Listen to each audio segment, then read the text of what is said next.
আসসালামু আলাইকুম এভরিওয়ান। অন্ধমের ভালোবাসা গল্পের 14 নম্বর পার্ট। আর কালকে আমি টিকটকে একটা ভিডিও আপলোড করছিলাম, যেখানে বলছিলাম যে অন্ধমের ভালোবাসা গল্পটি টিকটকে আপলোড করব না। আর তোমরা অনেকেই ভাবতাছো যে আমি এই গল্পটি আর আনবো না। না, এমন কিছু না। আমি এই গল্পটি শুধুমাত্র টিকটকে আপলোড করব না, তাছাড়া ইউটিউবে করব। আর তোমাদের শুধু একটা কথাই বলে রাখবো, তোমরা ফেক আইডিগুলো থেকে একটু দূরে থাকবা, কারণ এগুলো থেকে অনেকেই স্ক্যাম করে। তো যাই হোক, চলো বেশি কথা না কইয়া গল্প শুরু করা যাক। রিয়া ভয় পেয়ে আমার পিছনে এসে দাঁড়িয়ে বলল, এখন তাহলে আমাদের কি হবে? এই গ্রামটা আমার কাছে মোটেও সুবিধার মনে হচ্ছে না।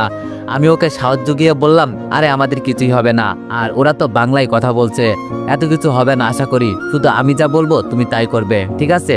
রিয়া বলল, ওই দেখো সামনে দুইটা মেয়ে আসছে।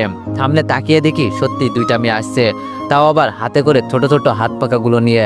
অনেক সময় চায়না মুভিতে দেখা যায় এগুলো নাকি মারাত্মক একটা অস্ত্র হিসেবে ব্যবহার করা হয়। এতটাই ধারালো যে কারো গায়ে একটু লাগলেই সাথে সাথে কেটে যাবে। ওয়েট, তোমরা অনেকেই দেখতেছি গল্পটি বাস্তবের সাথে মিলাইছো। তো একটা কথাই বলি যে গল্পটি গল্পের মতো করে দেখো, বাস্তবের সাথে মিলাইও না। আর যদি তোমাদের এই গল্পটি নিয়ে কোনো প্রশ্ন থাকে, তাহলে আমার এই ভিডিওর ডেসক্রিপশনে আমার টেলিগ্রাম গ্রুপের লিঙ্ক আছে, ওখানে জয়েন হয়ে আমাকে মেসেজ করো। মনে মনে চিন্তা করছি, ওরা তো দেখি চায়নাদের সব নিয়ম কানুন মেনে চলে। দুইটা মেয়ে এসেই আমাদের সামনে বলে উঠলো, আমাদের সাথে ভালোই ভালোই চল বলছি, আমাদের বাধ্য করো না তোমাদের উপর আঘাত করতে। আমি মেয়েটার কথায় উত্তর দিয়ে বললাম, জি বলুন, আমরা তো আপনাদের জন্যই অপেক্ষা করছি। ওদের পিছনে যেতে যেতে বললাম, আমাদের এখন কোথায় নিয়ে যাচ্ছেন? রিয়া তো ভয়ে আমার পিছনে পিছনে চুপচাপ আসছে, বেচারির মুখে কোনো কথা নাই। তবে মেয়েগুলো আমাকে ভয় দেখিয়ে বলল, তোদের সাহস কি করে হয় আমাদের গ্রামে আসতে? যেখানে আমাদের গ্রামে আসতে সবাই ভয় পায়, সেখানে তোরা কিভাবে আসলি? আমি বললাম, আরে আমরা কি এখানে আসতে চাইছি? একটা বিপদে পড়ে আসা হয়েছে। আচ্ছা এখন বলেন আমাদের কোথায় নিয়ে যাচ্ছেন? মেয়েটা আমার দিকে একবার তাকিয়ে বলল, রাজমাতার কাছে নিয়ে যাচ্ছি তোদের, যার কথাই এই গ্রাম চলে, যিনি এই গ্রামের প্রধান। আমি বললাম, সে নিয়ে যান, সমস্যা নেই, তবে আপনি কিন্তু খুব সুন্দর আছেন, দেখতে একদম পরীর মতো। মেয়েটা আমার কথা শুনে চোখ গরম করে আমার দিকে তাকিয়ে বলল, আমাকে পটানোর চেষ্টা করবি না, আমরা হলাম চিরকুমারী। মনে মনে বললাম, মেয়েরাও কি আবার চিরকুমারী হয়? আমার তো বিশ্বাসই হচ্ছে না। গ্রামের অনেক মানুষ আমাদের দিকে তাকিয়ে আছে, মনে হচ্ছে জানো আমরা আজব গ্রহের প্রাণী। রিয়া আমার কানে কানে ফিসফিস করে বলল, এখন আমাদের কি হবে? আমার তো খুব ভয় করছে। আমিও মজা করে বললাম, কি আর হবে, ওরা হয়তো আমাদের মেরে ফেলবে, এটাই হবে। রিয়া আমার কান টেনে দিয়ে বলল, মজা করা হচ্ছে না আমার সাথে? আমি বললাম, বুঝতে পারছো যেহেতু তো আমাকে বলছো কেন? বলছি না চুপচাপ থাকো, আমি যা বলছি তাই শোনো, তাহলে তোমারও ভালো হবে সাথে আমারও। আমাদের সাথে থাকা দ্বিতীয় মেয়েটা বলল, এত ফিসফিস করে কি কথা বলা হচ্ছে, চুপচাপ থাকতে পারিস না? ওরে, এই মেয়েটাও মুখে তো এতক্ষণ কোনো কথাই ছিল না, হঠাৎ করে কথা ফুটলো কিভাবে? আমি চুপ করে থাকতে না পেরে বললাম, আচ্ছা তোমরা এই গ্রামের কি হও? আর যেখানে ছেলেরা থাকার কথা সেখানে তোমরাই বা কি করছো? প্রথম মেয়েটা বলে উঠলো, আমরা এই গ্রামের রক্ষক, এই গ্রামের সব দায়িত্ব পালন করি আমরা, আর আমাদের গ্রামে বেশি ছেলে নাই, তাই মেয়েরাই সবকিছু দায়িত্ব পালন করে।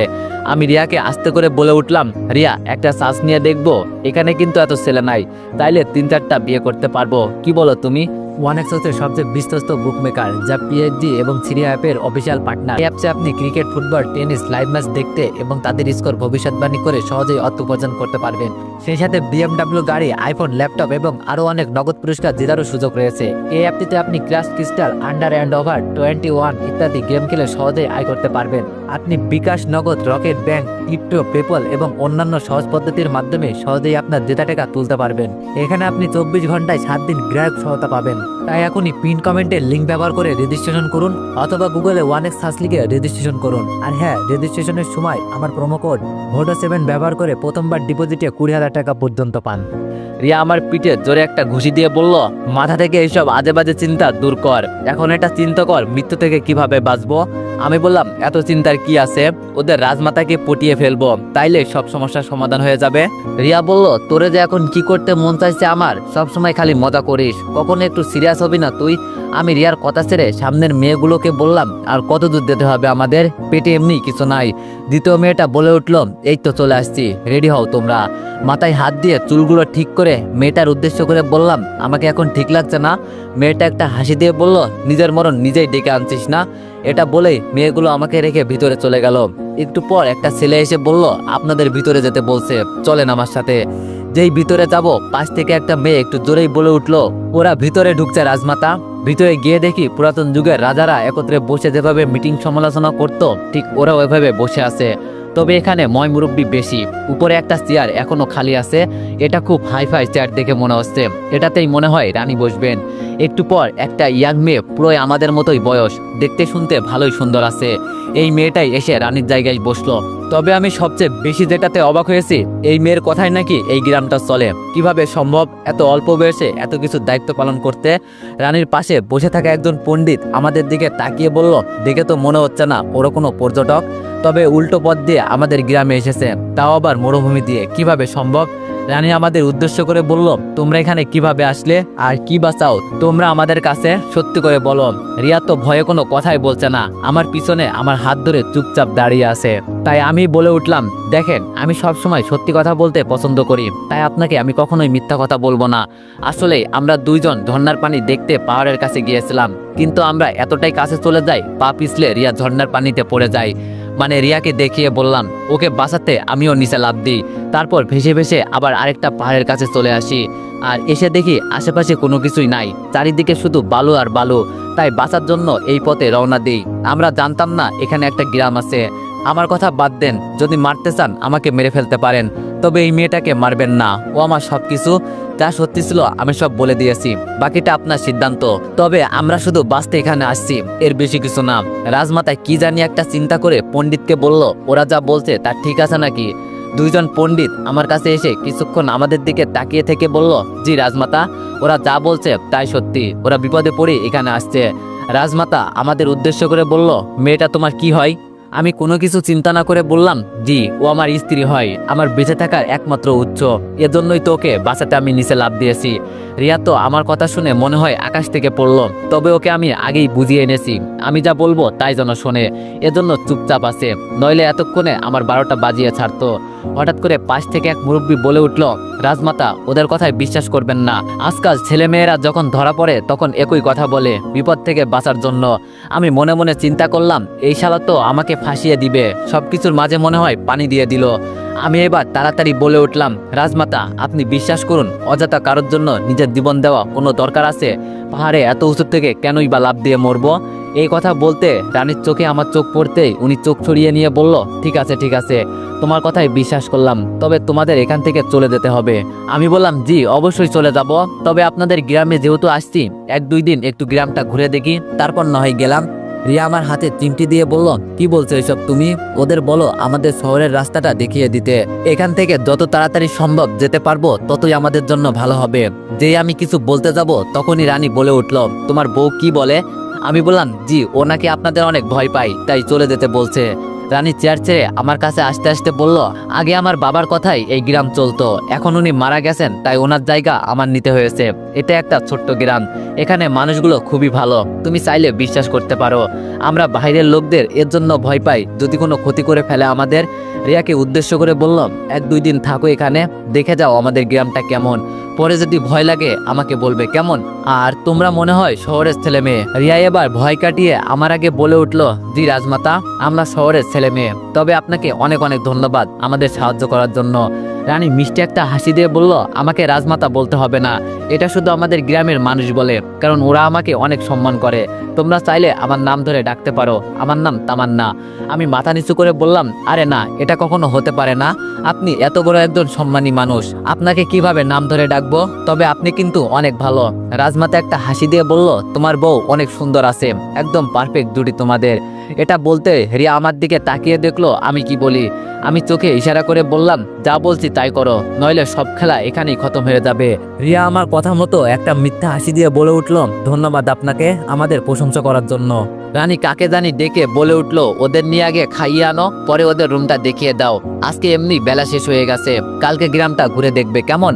রানীর কথায় আমি বলে উঠলাম, আপনাকে অনেক অনেক ধন্যবাদ, আসলে আজকে 2 দিন ধরে কিছুই খাই নাই, কিভাবে যে বেঁচে আছি সেটাই জানি না, তবে এতে আমার কোনো আফসোস ছিল না।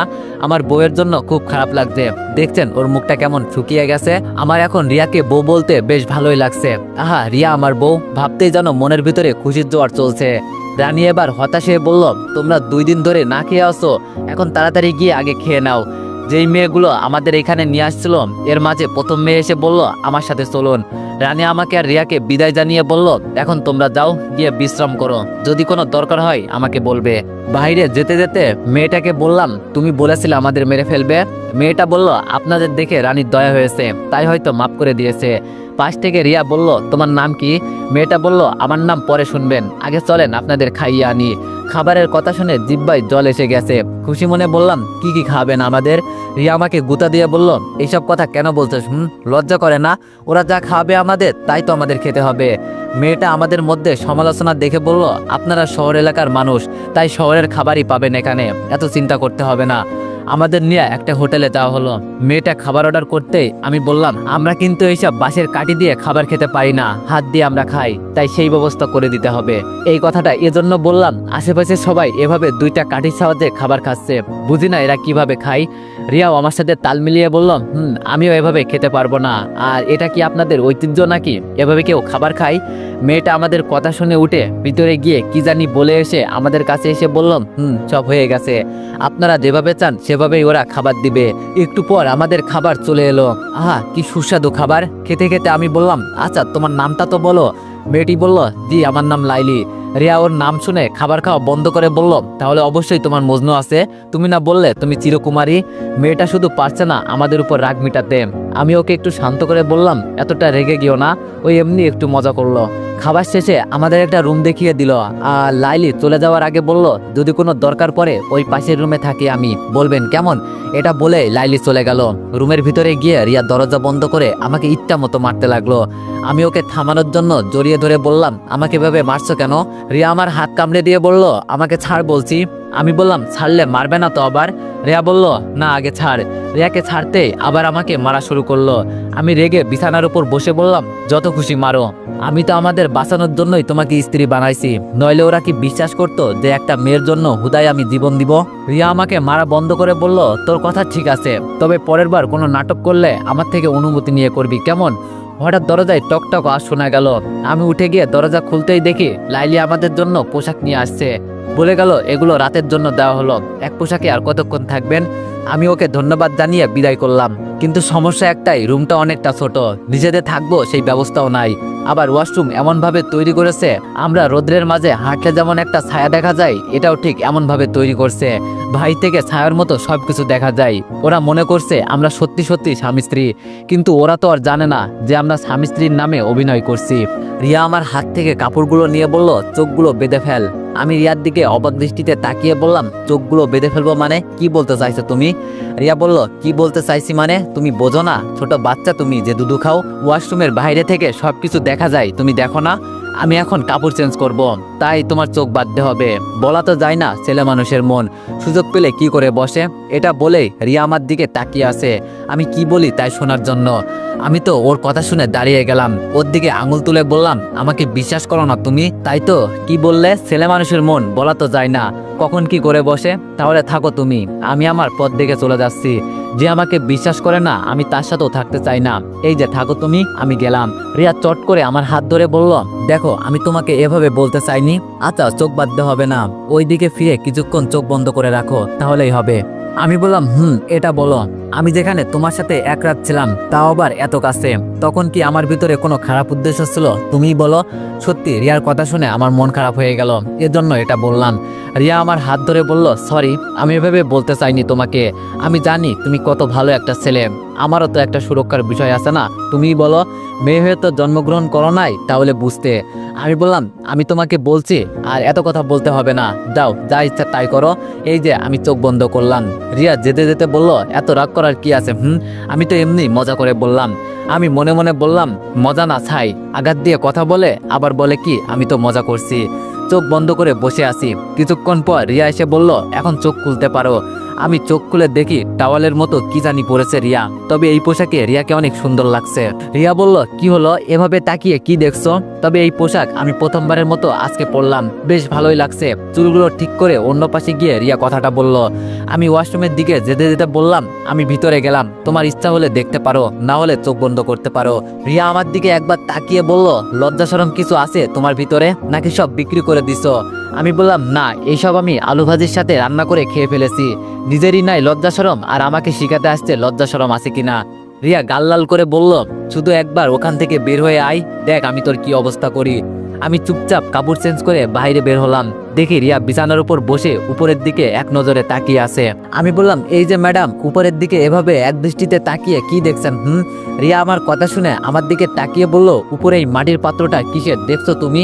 রিয়ার কথায় আমিও উপরের দিকে তাকিয়ে দেখি সত্যি সত্যি উপরে একটা মাটির পাত্র আছে।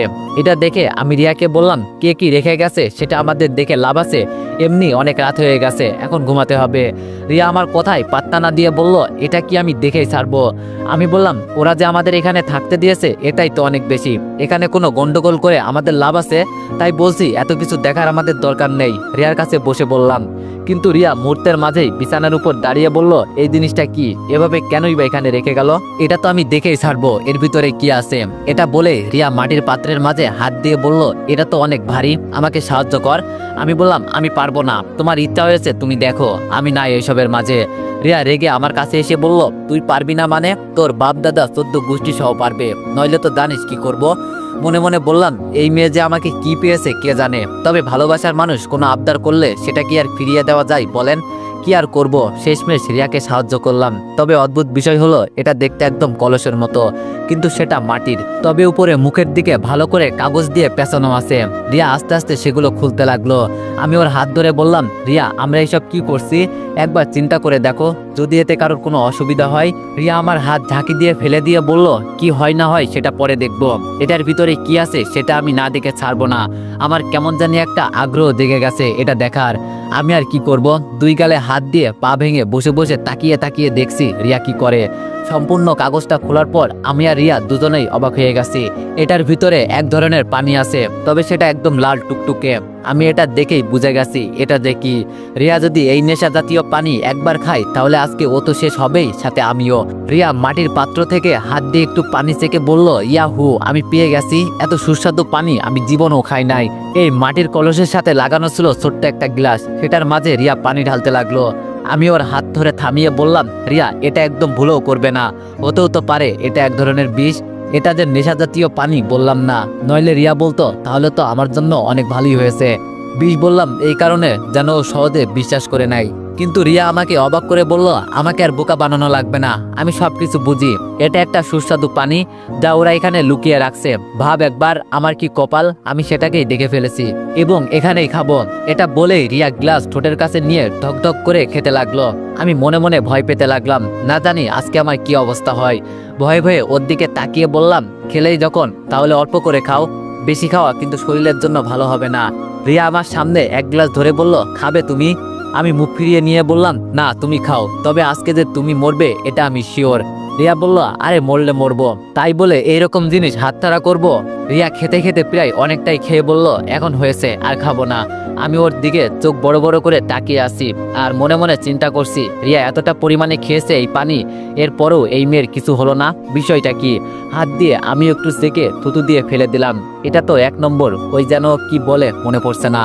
তবে এটা খেয়ে যে মারাত্মক নেশা হবে এটা আমি শিওর। আবার আগের মতোই সুন্দর করে কাগজ দিয়ে পাত্রটা মুড়িয়ে আগের জায়গায় রেখে দিলাম। তবে বিছানার উপর রিয়া ঝিমটি মেরে বসে আছে, কোনো কথা বলছে না, একদম চুপচাপ। আমি ওর দিকে তাকিয়ে দেখলাম রিয়ার মুখটা কেমন জানি লাল হয়ে গেছে। মনে মনে বললাম, আজকে কাজ হয়েছে, এখান থেকে কি চলে যাব নাকি থাকবো? যখন এই পানি ওর ভিতরে গিয়ে কাজ করবে না, তখন সবকিছু উল্টাপাল্টা করে ফেলবে। আমার মনের ভিতরে ভয় হতে লাগলো, তবে একা রেখেও তো যেতে পারছি না। যত যাই হোক, ওকে আমি ভালোবাসি, তাই এখন ওকে খেয়াল রাখা আমার কর্তব্য।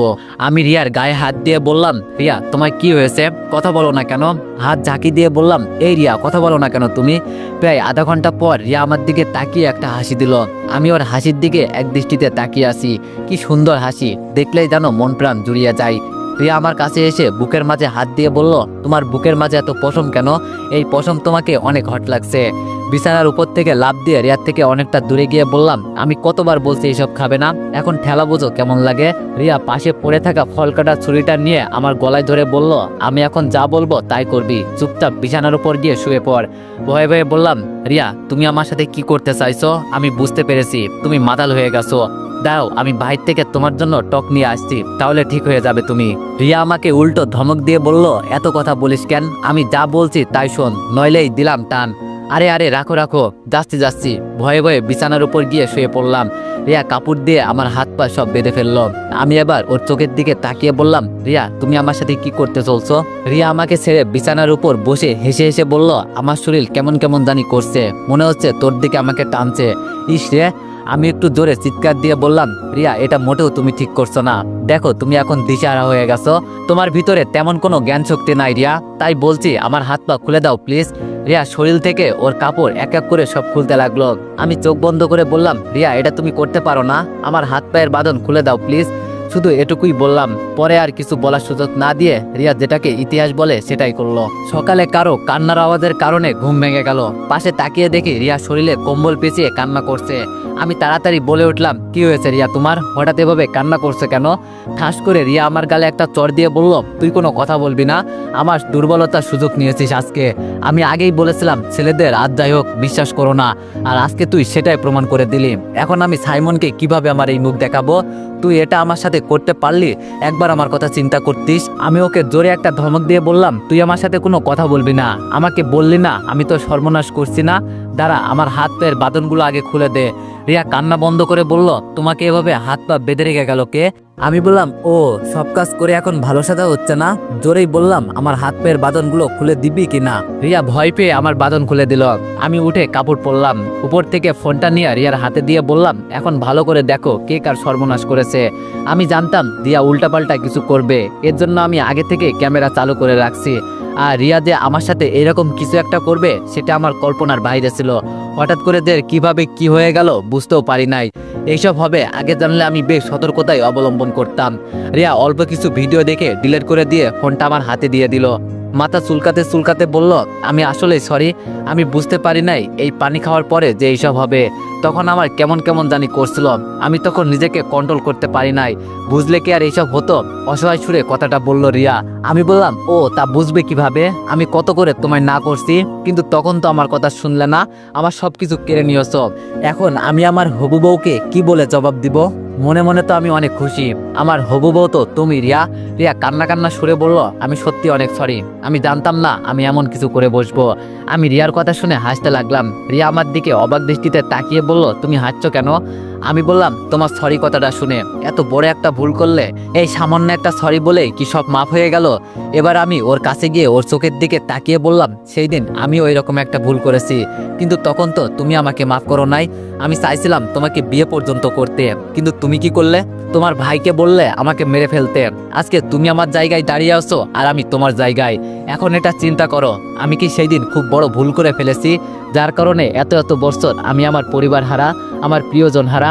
তোমার মতোই সেদিন আমারও এরকম নেশা হয়েছিল, তবে সেটা তোমার নেশা, যা আমি মাথা থেকে দূর করতে পারি নাই। এত বড় একটা ভুল যা জীবনের একটা অংশ, এটাকে সামান্য একটা সরি বলে মাফ হয়ে যাবে? যদি মাফই করা যেত তাহলে এত এত বছর আমি বা কেন শাস্তি পেলাম? কেন আমি তোমার থেকে এত দূরে ছিলাম? জবাব আছে তোমার কাছে রিয়া? আমার কথা শুনে রিয়ার হার্টবিট মনে হয় বন্ধ হয়ে যাচ্ছে। তোতলাতে তোতলাতে বলল, তো তুমি কে? আমি ওর দিকে গভীর দৃষ্টিতে তাকিয়ে বললাম, ভালো করে তাকিয়ে দেখো তো আমাকে চেনা যায় নাকি? মনে পড়ে সেই মানুষটাকে, একটা ভুলের কারণে যাকে তোমরা মেরে ফেলতে চাইছিলে? রিয়া আমার মুখে হাত দিয়ে ভালো করে একবার দেখলো, হাত ছেড়ে আমার থেকে অনেকটাই দূরে গিয়ে বলল, দীপু তুমি? আমি হাসি দিয়ে বললাম, আমাকে এত তাড়াতাড়ি চিনে ফেললে তুমি? আজকে তো আমি তোমার সাথে জোর করে কিছু করতে চাই নাই, নাকি তুমি প্ল্যান করে এইসব করেছো আমার সাথে? রিয়া আমাকে উল্টো প্রশ্ন করলো, তুমি যে দীপু আমার বিশ্বাস হচ্ছে না, আমার সাথে মিথ্যা কথা বলছো তাই না তুমি? আমি বললাম, ও এখন কেন বিশ্বাস হবে? আমাকে ছেড়ে নতুন নাগর পেয়েছো, তবে সেই দিন তোমার ভাই আমাকে মারে নাই, অন্য দেশে আমাকে পাচার করে দেয়, মনে করে আমি অন্য দেশে গিয়ে মারা যাব। এত সহজে আমি কিভাবে মারা যাই বলো? তোমরা আমার সাথে যেই গেম খেলছো এর হিসাব নিতে হবে না? এই বলে আমি রিয়ার দিকে এগিয়ে যেতে লাগলাম, আর রিয়া পিছনে যেতে যেতে একসময় ওর দেয়ালে পিঠ থেকে গেল। আমি দুই হাত দিয়ে ওকে আটকে চোখ গরম করে প্রশ্ন করলাম, আমার সাথে এমন করলে কেন রিয়া? নাকি ওই দিনের প্রতিশোধ নিলে তুমি? রিয়া মাথা নিচু করে চোখের পানি ছেড়ে বলল, আমি জানি না এটা কিভাবে হলো, আর তুমি কেনই বা আমার জীবনে আবার ফিরে এলে। আমি বললাম, কেন, যাকে ভালোবাসি তার কাছে ফিরে আসবো না? এত বছর পর আমি তোমার কাছে ফিরে আসছি, আর তুমি বলো আমি কেনই বা তোমার জীবনে ফিরে এলাম? আজকে আমাকে যেভাবে তুমি ব্যবহার করলে না, একদিন ঠিক আমিও তোমার সাথে এমনটা করেছিলাম। এখন চিন্তা করো, অপরাধ কি আমার ছিল? মানছি আমার অপরাধ ছিল, এজন্য তো আমি তোমার কাছে মাপও চাইছিলাম, ঠিক এখন যেভাবে তুমি বলছো। রিয়া বলল, পুরনো কথা আমাকে মনে করিয়ে দিও না। আমি বলছি তো আমার ভুল হয়ে গেছে, আমি আর তোমাকে আমার সামনে দেখতে চাই না। আমার জন্য আমার সাইমন আছে, ওকেই আমি ভালোবাসি। আর দীপু নামের যে ছিল, ও আমার কাছে মৃত। রিয়ার কথায় মন খারাপ করে বললাম, এত বছর পর আমার আসল পরিচয় পেলে এরপরেও এই কথা বলছো? তুমি জানো রিয়া, আমি এখানে শুধু তোমার জন্য ফিরে এসেছি, তোমার জন্য আমি আমার জীবনটাও দিতে প্রস্তুত ছিলাম। আর তুমি? রিয়া আমার দিকে একবার তাকিয়ে দরজা খুলে বাইরে চলে গেল। আমি বিছানার উপর বসে বসে চিন্তা করছি, তাহলে কি আমার ভালোবাসা এভাবেই সমাপ্ত হয়ে যাবে? তো এভরিওয়ান, নেক্সট পার্টের জন্য অপেক্ষা করো। ধন্যবাদ।